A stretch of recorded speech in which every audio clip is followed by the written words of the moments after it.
Hi everyone. Today let's talk about the Nasdaq re-entering a bull market. Then we'll go over Michael Burry saying that he was wrong to say sell. Then we'll go over the economic calendar. Then we'll talk Fed futures just for a moment.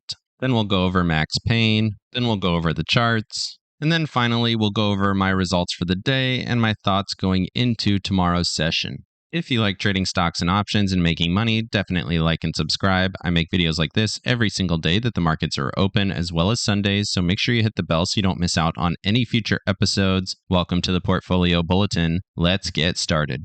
So the Nasdaq entered a bull market. I don't want to spend a ton of time on this, but let's talk about some of the points here. They mentioned the Nasdaq has gained 21.9% since its December 28th low, which the technical definition of a bull market is a 20% rise off a bear market low. And the question is, why dump what is working? So big tech is in play for sure. You can see Meta up here big. Nvidia has been rallying like crazy. S&P's lagging a little bit, only up 5.2% on the year compared to 19% for the year for the Nasdaq.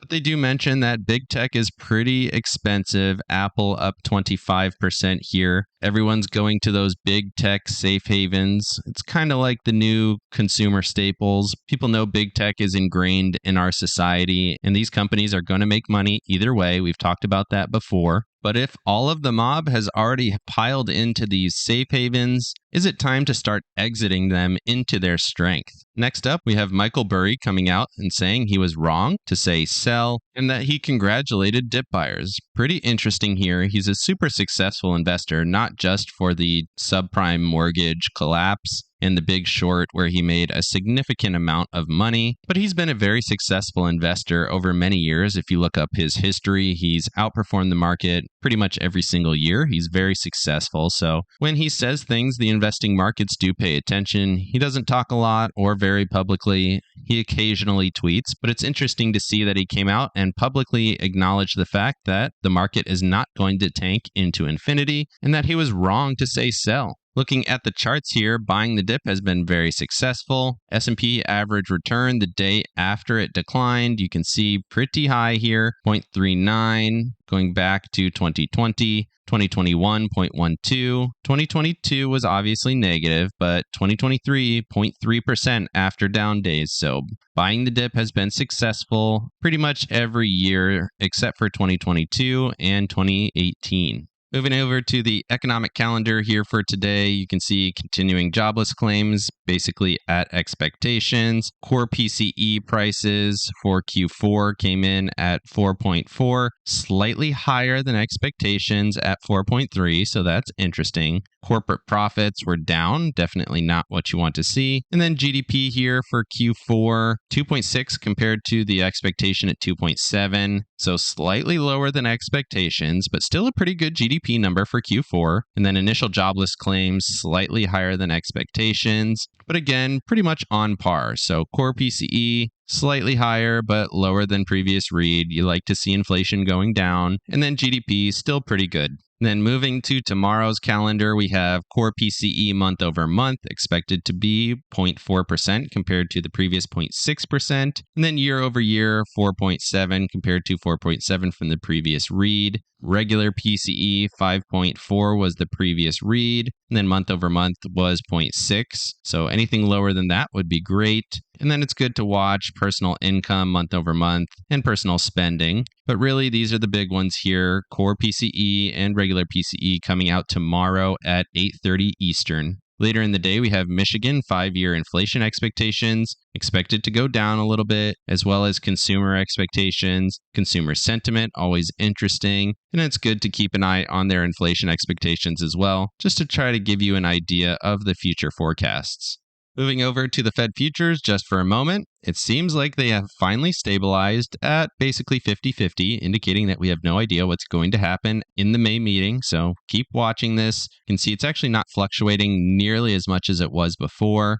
Going over to June here, you can see it's basically the same as what it has been. Looking at yesterday's numbers, we did step up a little bit in the 5 to 5.25 read. So we're 50-50 in May for these two same numbers, and then almost 50-50 once again here in June. So if we see a hike in May, probably going to see a pause in June. And if we get a pause in May, maybe we see a hike in June. Could go either way for sure. Moving over to Max Payne for options for tomorrow's expectation. Still tons of options in the market. Still a huge number of puts. You can see 2.37. Generally indicating that we're not going to go down too far. Max Payne actually moved up a little bit here to $397 from $395 yesterday. We talked about 401, 402 being the possible closing price for the end of the week. Still seems certainly possible. If we do see a rally up to 406, that wouldn't be that shocking either. That's the point where all these puts end up worthless. A couple of calls will make some money here, but you can see that's the point where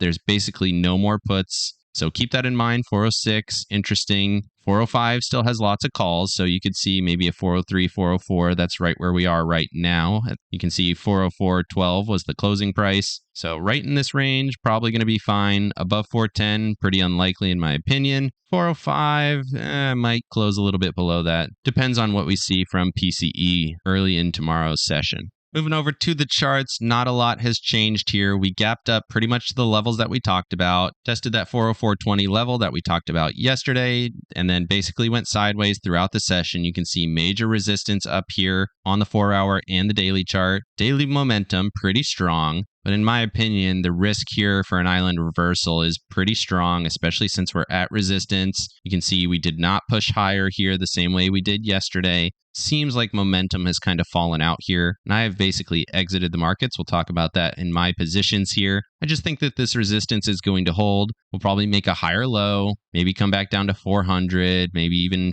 396.50. That would be interesting. And then we see a push higher up through these next major levels. Just feels like we're a little bit extended. We could absolutely go higher, so keep that in mind. We could break this level and go much higher. But right now, it feels like we're pretty much at the top of this move in the short term. It's been super aggressive, pushing 10 points within just 2 days. And like I said, looks like an island reversal to me. At least look for a little bit better entry here going into tomorrow's session.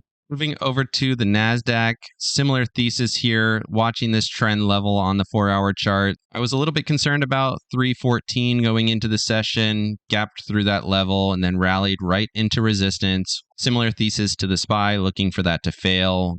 Get a little bit of a push down, certainly possible. We basically went sideways throughout the session, lacking momentum. Looking at the daily chart here, looking at that same trend on the daily chart, it actually looks like we're above it and that we retested and then pushed higher. So that's something to watch going into tomorrow's session. If we continue this rally, we could certainly get up to 321. That would be interesting. 323, certainly possible. Again, I don't necessarily think that that's all going to happen in one day or anything. But we did see a similar move when we got down to 285 all the way up to 315 here on the previous rally. So certainly could happen. Just seems a little bit exhausted in my opinion. Moving over to the Dow and the Russell, you can see the Russell tagged that upper level, the one we talked about last time, came down, tagged the lower level, and then paused basically in the middle here. I still think we're going to find support, and I think we'll probably come up and retest this level tomorrow. As long as the markets continue to hold up and the PCE data is decent, certainly could push back and then rally. We're in a little bit different position here on the Russell and the Dow since it did fill the gaps, find a little bit of support, and certainly could push higher. We also have 9 EMA here, VWAP, 21 EMA, 55 EMA, all here to the downside looking to push higher. Russell looks a little bit more stable in its rally. Dow, similar thesis, gapped up, filled the gap, rallied into the close, finding resistance at the 144 EMA on the Dow, so that's interesting as well. We can't get above the 392.40, maybe we come back down to 325.72. But if we do get through here, then looking at 331.43 as next resistance and the 200 SMA on the 4-hour chart. Momentum, both charts starting to fade. RSI still slightly bullish, but right at the SMA here on the Russell. Moving over to Apple and Tesla. Apple came up, tested resistance, just like everything else, at a key level. If we do fail here, then we're coming back down to 160.80. That fails, looking back down at 159.35. If we push higher from here, looking up to 163, back at the high, going back to September of 22, that would be interesting. But right now, I do think we're probably going to see a little bit more of a pullback. This run here on Apple, like we talked about in the article, has been pretty dramatic. And it's pretty overextended at this point. You can see RSI clear divergence. Peak RSI was on 3 February, and current RSI read is at 66.39 with clear divergence in price. So keep that in mind. Looking at Tesla, similar thesis. RSI peak going back to 22 March, lower high here, getting rejection at that 197.75 level. We didn't fully test it, but we did get a little bit of a sell-off. Doesn't nearly look as strong as Apple. If we can get down below 193.50, we're probably moving back down to 188.50. Momentum stepping down. RSI still slightly bullish, but certainly could change depending on what we see from PCE tomorrow. Moving over here to Amazon and Microsoft, we talked about these yesterday looking like a breakout. We did end up getting the breakout, but similar to what we saw on the other charts, you can see we have clear divergence, lower RSI reads across the board despite higher prices. So keep that in mind here. This move to me just looks like we're getting a little extended and that we could see a pullback either tomorrow or Monday. Just keep that in mind for your future trading. Moving over to staples versus discretionary, you can see staples continuing its massive run, testing that 74 level here. Then we're looking up to 74.66, the wicks from this previous level in February. We can get above there. Then there's quite a bit of upside up to about $76. Still looks very strong. RSI looks good. Momentum fading slightly, but we have been rallying super aggressively. Discretionary, on the other hand, gap up, looks like an island reversal setup. Didn't test where I thought we might. Came up a little bit short here, but it certainly looks like we're probably going to get a pullback down to 142.87 in my opinion. Similar thesis to everything else. Gap up, possible island reversal. Just looks extended in my opinion.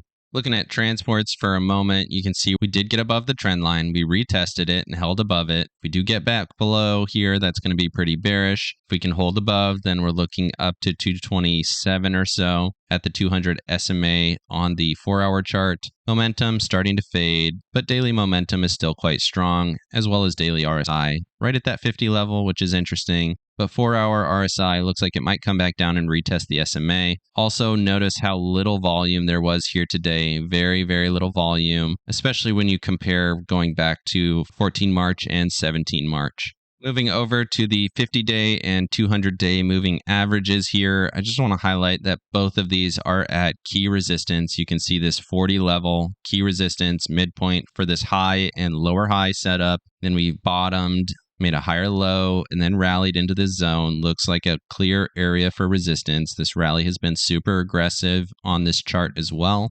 RSI still looks good. Momentum still looks good. So keep that in mind. Certainly could go higher. Maybe we retest the EMAs a little bit higher. Certainly possible. Keep that in mind. Looking at the 200-day average, you can see this downtrend line that we have, testing that level. Also have a key level at 52.37. We tested that level as well today. Looking to see if we're going to break back down to 43.55 or maybe retest these lows here at 36.23. Pretty much in a neutral zone at resistance. If it pushes higher, then maybe we're going higher. If we break back down, certainly could be a bit of a sell-off based on the rally that we've had. Moving over to the dollar here on the 4-hour and the daily, you can see we made that lower high like we talked about. I thought this was running out of momentum. We respected the 21 EMA here on the 4-hour chart, pushed back down, retesting these lows, retesting the trend line. Looking at the daily chart, you can see the 9 EMA held as well, tested that level, sold off. RSI still showing weakness. RSI on the 4-hour chart, pretty different here, still in this lower half, showing weakness. PCE comes in hot. This certainly could push back up to 103.63. If it doesn't, then maybe we push back down to 101.25. And if this does break down here, that's probably going to be pretty good for stocks. Moving over to J&K here on the 4-hour and the daily, you can see both at critical levels, retested the trend line, retested the 144 and the 200 SMA here on the 4-hour chart. Super bullish, RSI, super bullish. Daily chart, similar thesis, 200 SMA and 55 EMA right in this zone. Pushed right through this trend line here. Certainly could test this trend line just a couple of cents higher here tomorrow. RSIs both look good. Volume looks okay, not great, but momentum is strong. Again, looking to PCE to see if we're going to push higher or if we're going to get a reversal in tomorrow's session. Moving over to treasuries, TLT on the hour and the 12-hour. Did rally here today, did show some bullishness, got above the trend line, testing the 200 SMA on the hourly chart. Looks okay to the upside. 12-hour momentum stepping in the bullish direction. We're right at VWAP, which is interesting. Certainly could see a push back up to the area of highest volume, up around 106.79, certainly possible. Look to fill this giant gap that we have here. That would be interesting as well. RSI on the 12-hour chart, looking at that SMA, you can see just how little volume there was today compared to the previous day, and really going back to that same area mid-March where we had tons and tons of volume. Basically nothing here over the last couple of weeks, which is a little bit concerning. Looks a little bit bullish, but keep an eye on that volume going into tomorrow's session. Moving over to the VIX here on the 4-hour and the 12-hour. Did not get to where I thought we would. Still looking at that 1850 and then 1815 level. Basically unchanged from yesterday. Threw a wick to the upside and then sold off some more. PCE, maybe we see a wick to these lows, find some support, and then we go higher. That would be interesting. Here's a couple of levels lower. We talked about 1815 or all the way down at 1729, which would be the lows going back to February 2nd. Certainly possible here. Momentum, though, ticking in the bullish direction. Similarly here on the 12-hour chart, moving in the bullish direction slightly. RSI's still below the SMA. If it's going to go higher, you want to see it get above that SMA and push pretty strongly. And maybe PCE is going to give us that movement tomorrow. Certainly possible. Moving over to my accounts here, you can see did okay. Once again, up $380. Probably closer to like $340 or $350, something like that. You can see still holding this 173 put on the IWM.